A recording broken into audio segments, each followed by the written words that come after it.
Welcome to Deep Dive Daily. Good morning. Good morning in particular to the French supporters of Miss Lois Poisson, who were soundly rewarded for their strong support in Philip Chatrier. My goodness gracious, did not see that coming. The 360th ranked person or whatever. Well, she's 60th now, Andy. Yeah.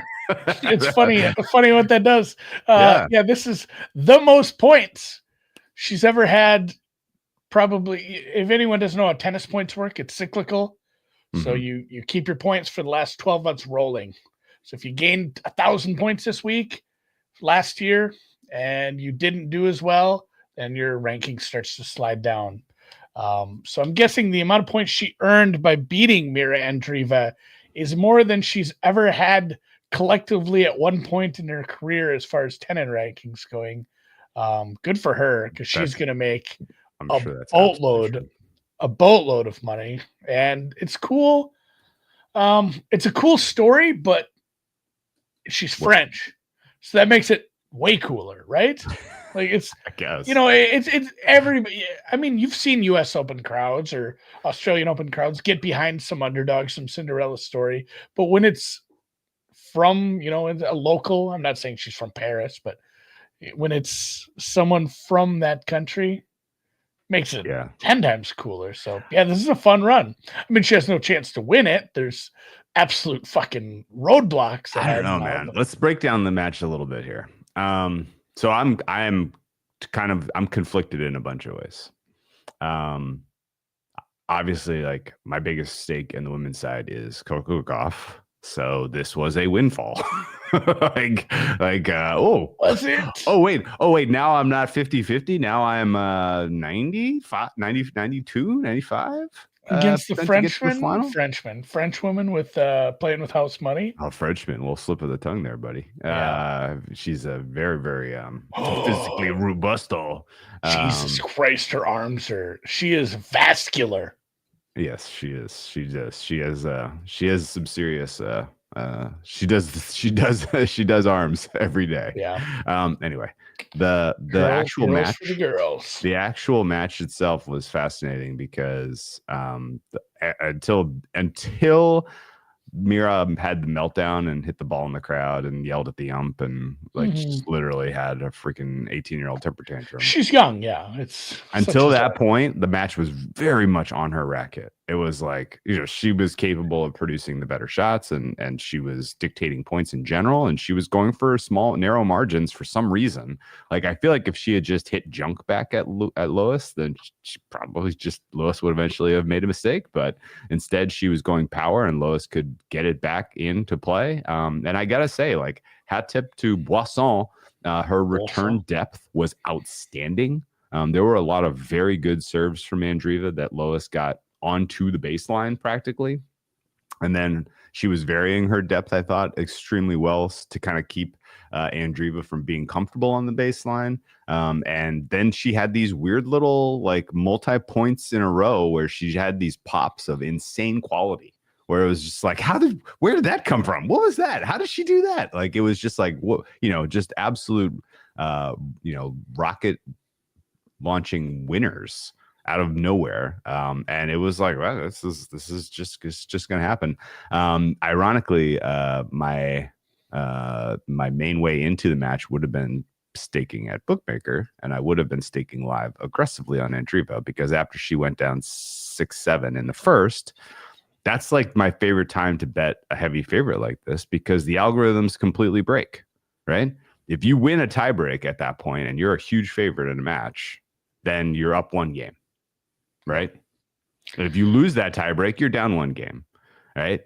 And so realistically, your most likely outcome in that next match is, this is, again, in a vacuum. Like, I don't know how to price Lois Poisson. I've never watched her play until this week. And so I have no fucking clue. And there's no data on how she would play against top players, because she's never played top players. All that said, the expectation is you probably get 6-3, maybe 6-2, maybe 6-4, right? But the median is she's going to get a +3 in that next set, which means if she's up 1, right, and her expectation in set 2 is +3, then fair price is going to be around 3.5, 4, right? Well, if she's up 1 and her expectation in the next set is +3, then she's expected to be, and if she loses that first set tiebreak, then at worst, she's expected to be up 2 heading into the third, right? And so you have this funny situation where you can lose a tiebreak 7-6 as a favorite, and you should see the handicap go up because now she has even more opportunity to create space. Now, all of this was for naught as she took a 3-0 lead in the second set and then just absolutely pissed it away. But ultimately this is 2 matches in a row now against Pegula and against Andreeva, where Boisson had plenty of opportunities to mail it in, to call it a tournament, job mission accomplished. Hey, I did good. And she didn't wilt. She didn't wilt at all. She continued to bring the firepower. It was extremely impressive. And I got to say, a massive assist by the French crowd, who was extremely, extremely supportive of Lois and in Andreeva's head, like you wouldn't believe. And Sam, good comment by Sam here too. It's one thing if the crowd turns on somebody who's used to it. 15,000 French people. Yeah, it was a ton. You've seen this over and over, and I hate to be like misogynistic about this, but there have been some women that have not dealt with this very well. It feels like on the WTA side, when a crowd turns, it's it's basically, God, who am I thinking of? She played well down under, the villain. God, why can't I think of her name? The villain. The one who loves it when the crowd's mad at her. Fuck, man, Danielle Collins? No. No, it'll come to me. I'm just saying, like most players on both ATP and WTA, it's not great when the crowd turns against you, but I mean, it's tough being a teenage girl and having. I'm dying to know who you're talking about, like Maria Sharapova, or God, who was it? God, how far back are you thinking? It was Collins. It was the one who just like, Collins. Hey, okay. Yeah, just suck my ass. I'm using all this. You paid. Well, she's saying to the crowd, like, you paid to get in. You're taking me on vacation. Yeah, I'm going on a girls trip. Yeah, it was. Okay. It was DC. Okay. Were you worried about? I mean, this is great, but I thought you'd want to talk about the other match. Were you worried about Coco? I was fast asleep. Are you kidding? It was 2 in the morning. Okay.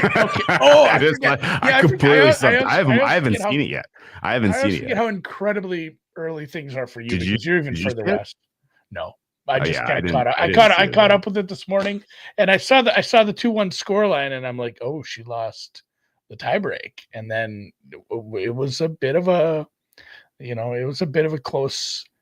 So. Goff, I guess Goff was up 4-1 in that second set. There's one reason to be worried about Goff, and it was part of the reason that Andreeva got undressed today, which is the double faulting was very, very much just part of the story of why Andreeva was in distress at all. Why she got broken a couple of times was because of her own doing.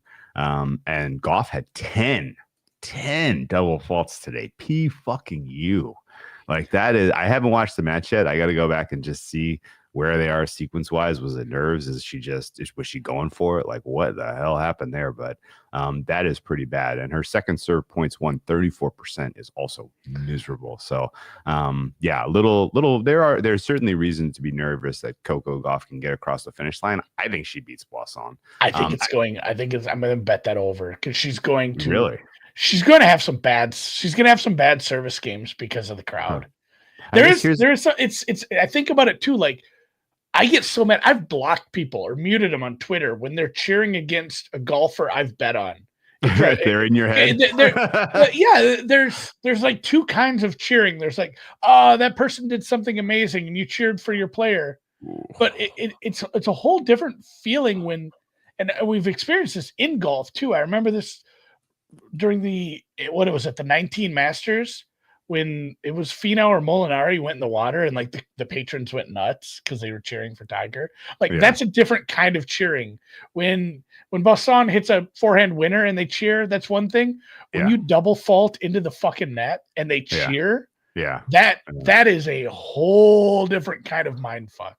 Like I did something incredibly bad, and 10, 12, 15,000 people were excited about it.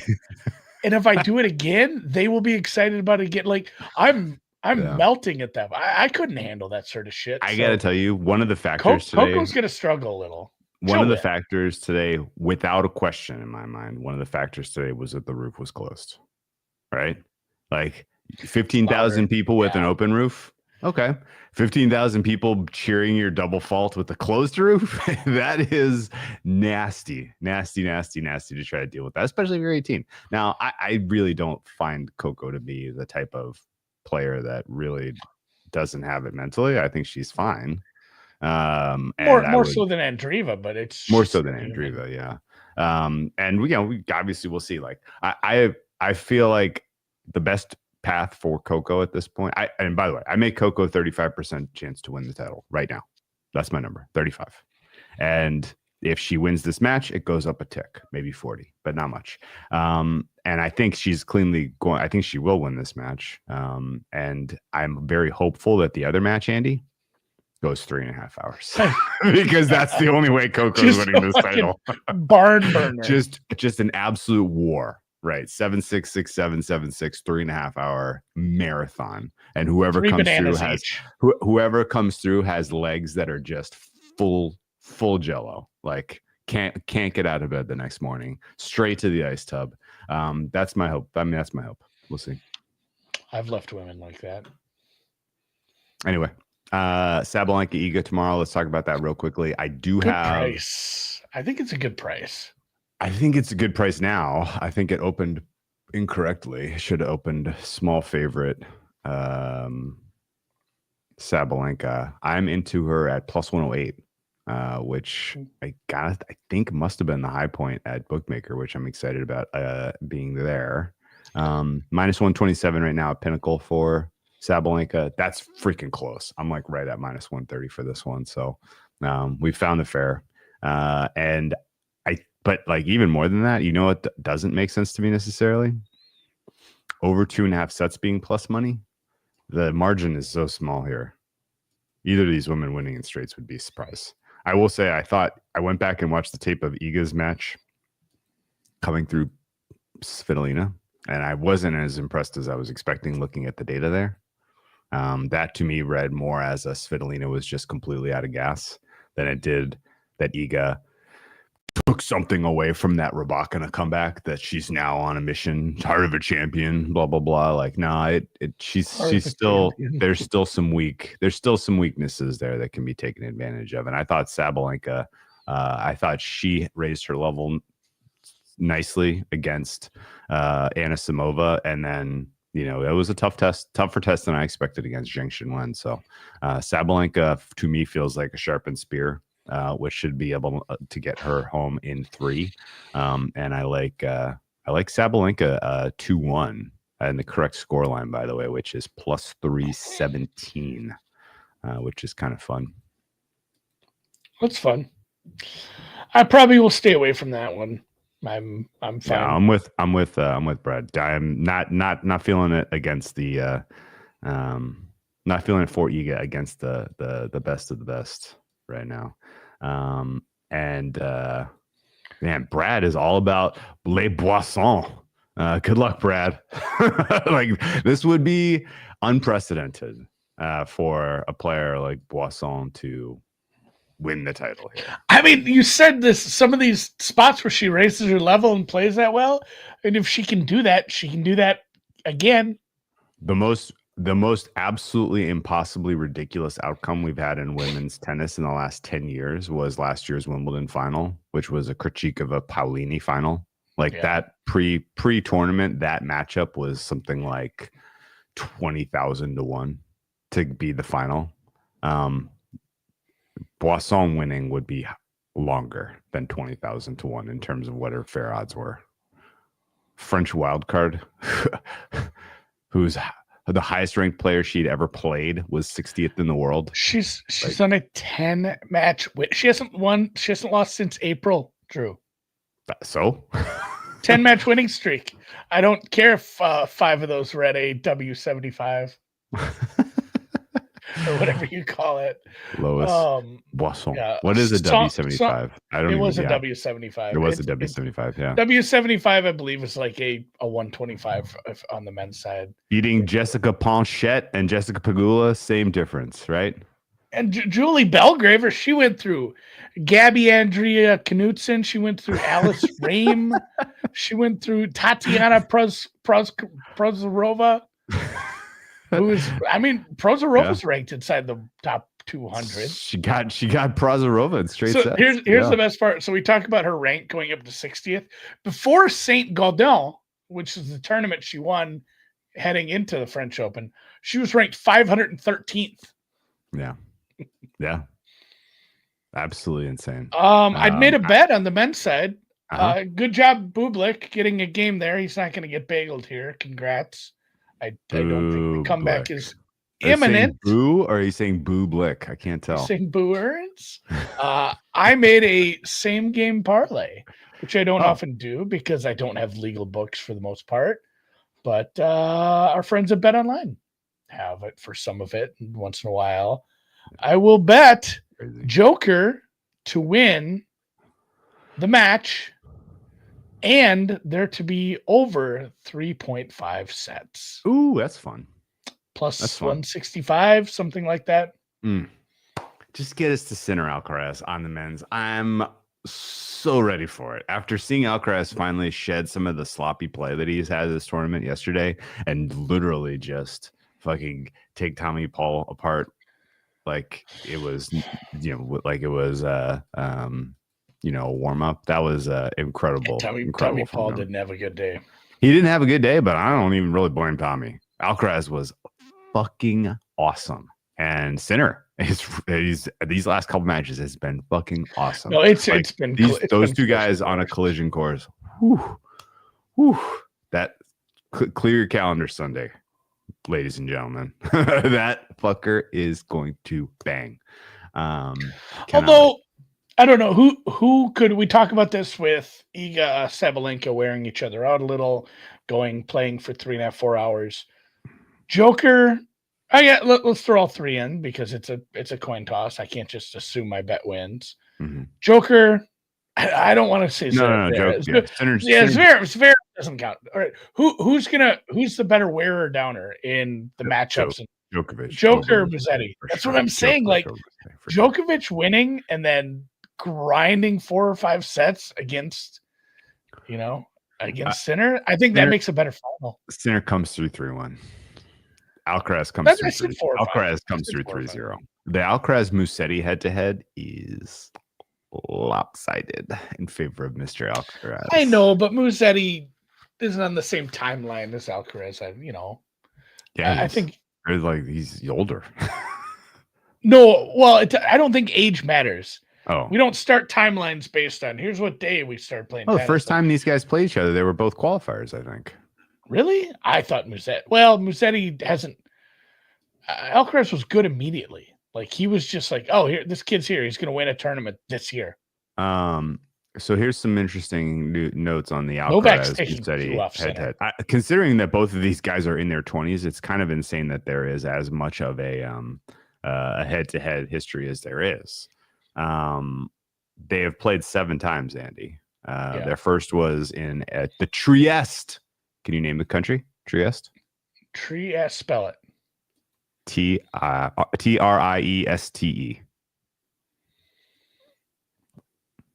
I don't know, Italy? Yes, very good. Good job. The Trieste Challenger. Alcaraz just was because they have qualifier. a million challengers there in Italy. He was a qualifier and he defeated Musetti in 3. And Musetti was a wild card. Both men were ranked in the 300 range at that time. They next faced in 2022 in Hamburg in the final. Musetti had climbed to 62 in the ranking. Alcaraz was 6th. See, that's what I'm saying. Like Alcaraz was just good immediately. Musetti won though. That head-to-head. He got him. You know what's happened since then? 5 straight Alcaraz victories, straight sets in Roland Garros in 23, straight sets in Beijing in 23, straight sets in Miami in 24, 3 sets in Monte Carlo this spring, straight sets in Rome this month or last month, I guess. What? It's been pretty lopsided in favor of Alcaraz really since that Hamburg loss. And I would say that laying the games with Alcaraz is a fine play. I'd lay 6.5. I'd lay 7. Novak Fair enough. is going to take a set off center. I think so. He's a wily old fuck. He'll get something. All right, let's put a bow on tennis for a second. Go Coco. Find some form, please. Are you gonna watch the Canadian Open of golf? Yeah, probably not. I'll watch the Canadian Open of tennis. That's later. I will watch. I like as much as there's like great Canadian Open. It's Canada. Masters.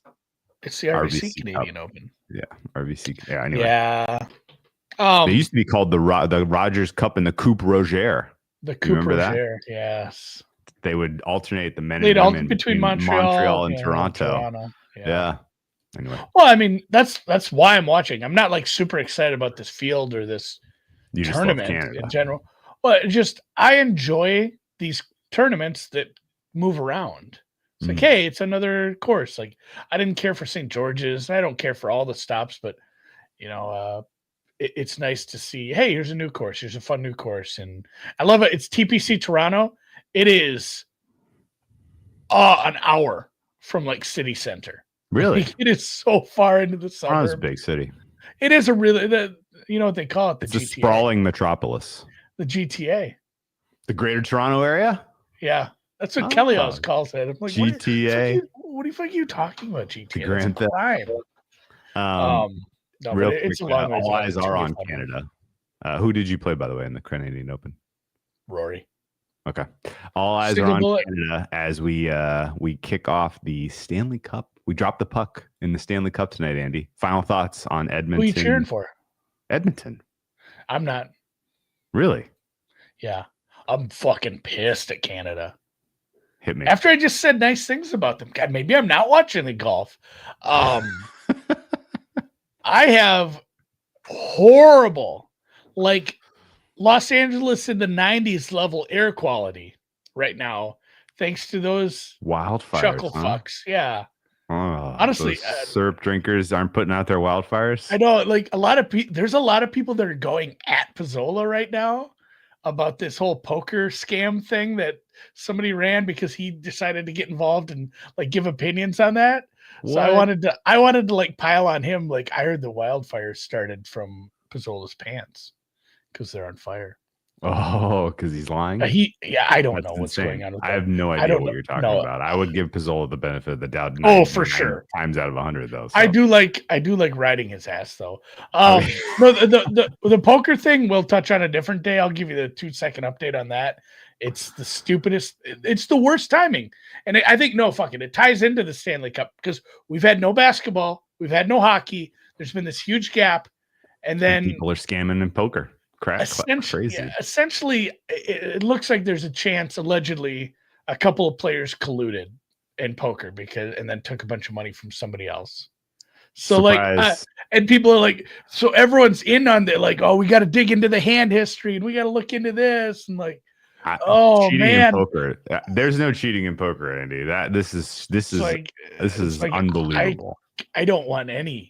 I don't want any part of that. Final thoughts for me on the Stanley Cup. I am pulling for Leon Draisaitl to have the series of his life and steal the Conn Smythe from CMD.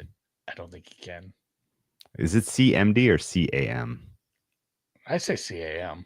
You say CAM? Okay. CAM. Hopefully McDavid is mostly on the assisting end of the score sheet, and Draisaitl gets to 14 goals for the playoffs. That'd be sick. It'd be sick. Yeah, the main problem is I think maybe Newman pointed out earlier in the week. He said there's just so many times every Draisaitl goal is like a McDavidson point too. So and Brad's right. People care way too much about this poker thing. I will say it's the guy who got scammed. Correct me if I'm wrong. It was Tommy G.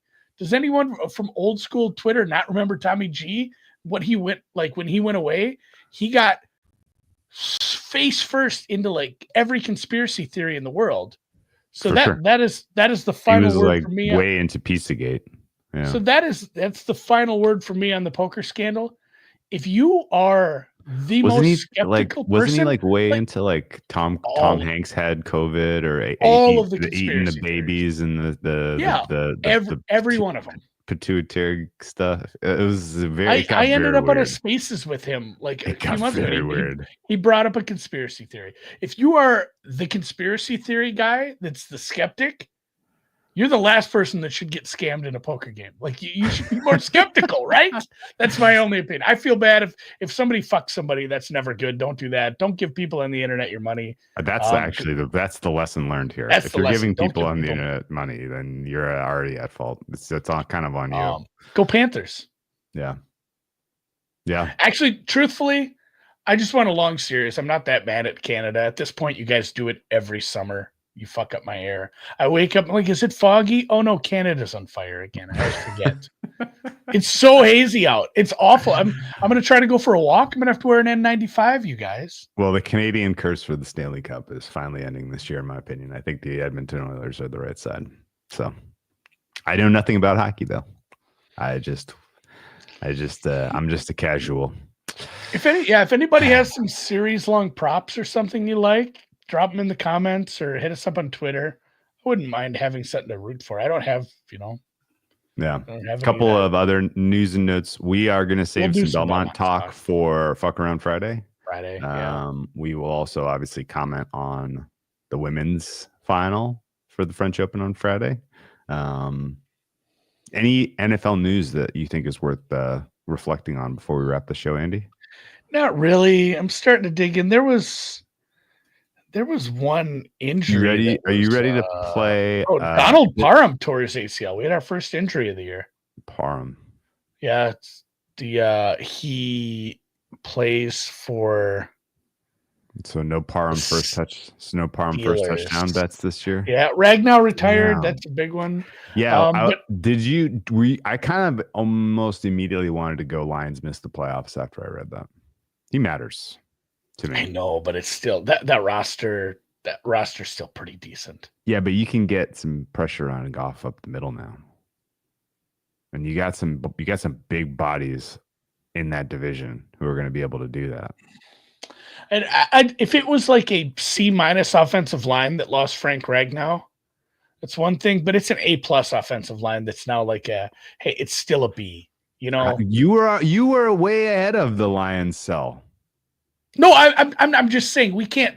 I don't know if we sell them that hard. Like miss the playoffs seems pretty aggressive, which I'd have to look at a price for sure. But plus 175. Honestly, I'd need more than that. You'd need more than that to miss the playoffs. I don't think to finish 8th or worse. Basically, this is the best team from last year that wasn't the Eagles in the NFC. I wouldn't have power rated them first in the NFC. I said besides the Eagles. Okay. They were right there. Oh God, Washington was good, but man, to drop to 8th feels hard to do just based on. I don't know. We'll see. The coordinator thing bothers me a lot.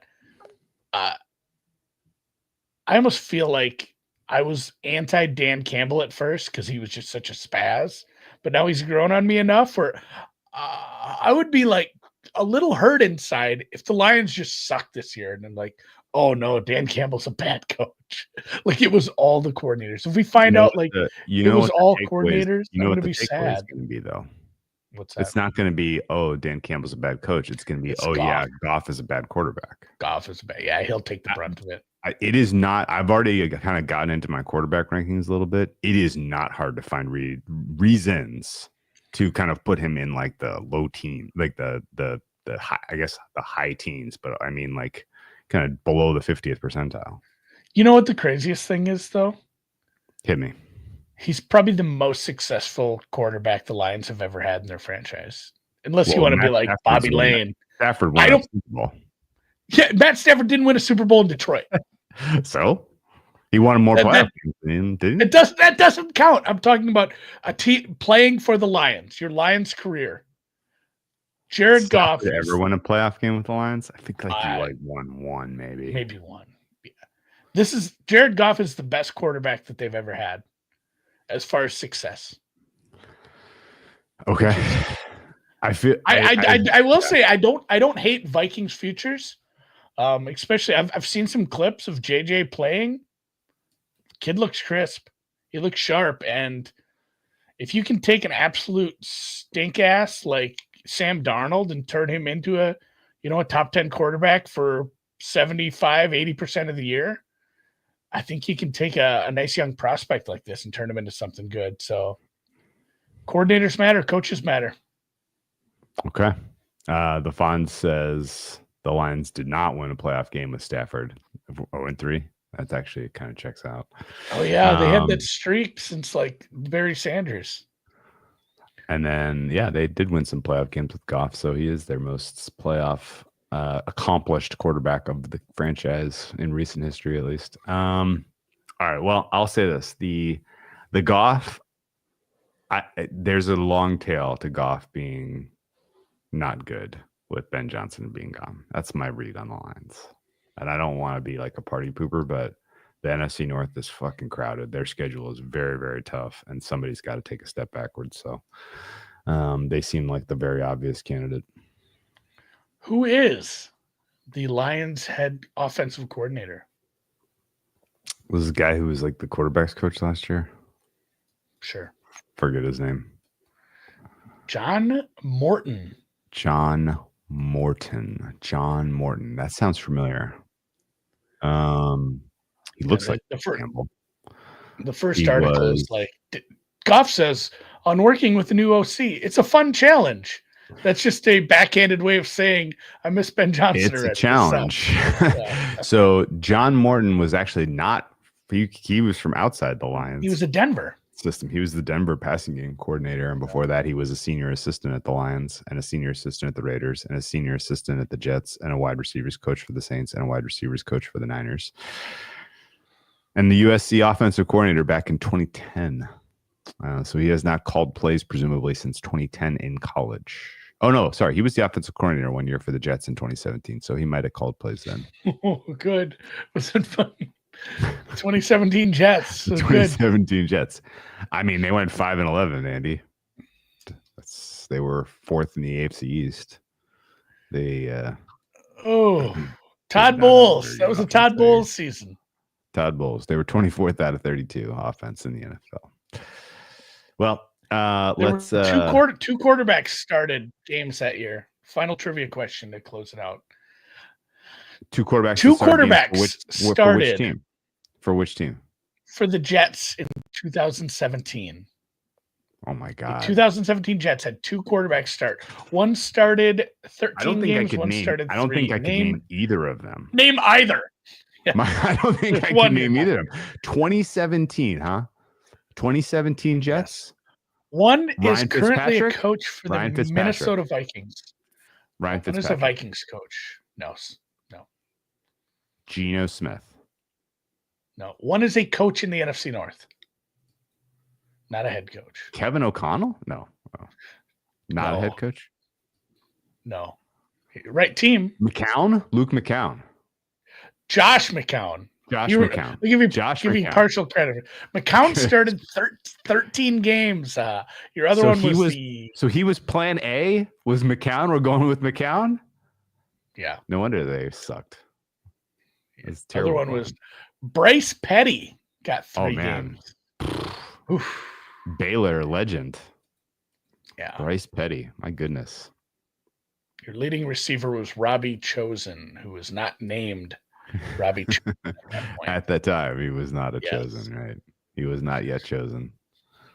Josh McCown, boys. All right, boy. Who else was? God, man, that 2017 Jets team had a very sincere lack of talent. Well, but I'm going to give Morton the benefit of the doubt. He's working with a better set of tools this year than he was in 2017. Bilal Powell. And a 32-year-old Matt Forte. Oh no. That was your running back room. Oh no. Oh goodness. Yikes. All right. They didn't even have a good kicker. Man. Let's call it. I don't even know how they won 5 games. Good job by the Jets, I guess. All right, man. Let's call it a show. I'm going to play the music, and I'm going to enjoy the rest of this center match.